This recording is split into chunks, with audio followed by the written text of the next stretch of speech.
And you couldn't even do that? Magneto never expected Jean to have grown so terrifyingly powerful. Still reeling from the shock, he felt his helmet beginning to tighten relentlessly around his head.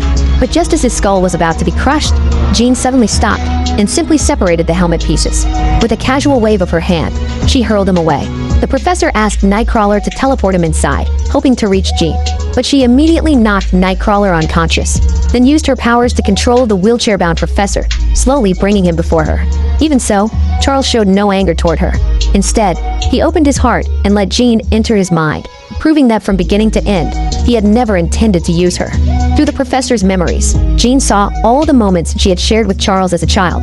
She finally remembered that after being abandoned by her father, it was Charles who had given her confidence and hope, nurturing her with unwavering care as she grew into adulthood.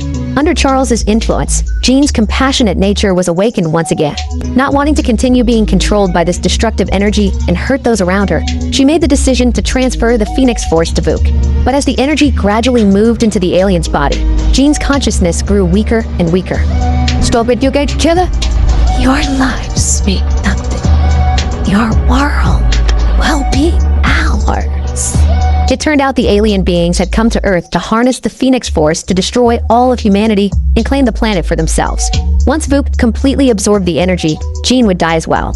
Fortunately, at the critical moment, Cyclops arrived just in time and disrupted the energy transfer between them. But before they could catch their breath, a large force of human soldiers suddenly appeared on scene. Armed with specialized weapons, they captured the defenseless mutants and loaded them onto a heavily guarded train. When everyone woke up from unconsciousness, they discovered power-suppressing collars had been placed around their necks. The Bari aliens, who had been lying in wait, began leaping onto the train's roof. The professor asked the guards to remove the collars so they could fight together, but the guards assumed Magneto's followers had come to hijack the train. With their specialized anti-mutant weapons, they figured they could easily handle the situation.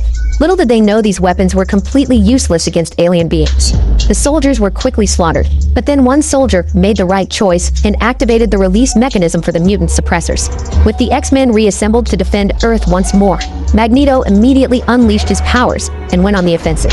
Beast charged forward, using his incredible physical prowess to pin down several Bari warriors. Storm activated her lightning powers and took to the air above the train cars, delivering deadly strikes to the aliens on the roof.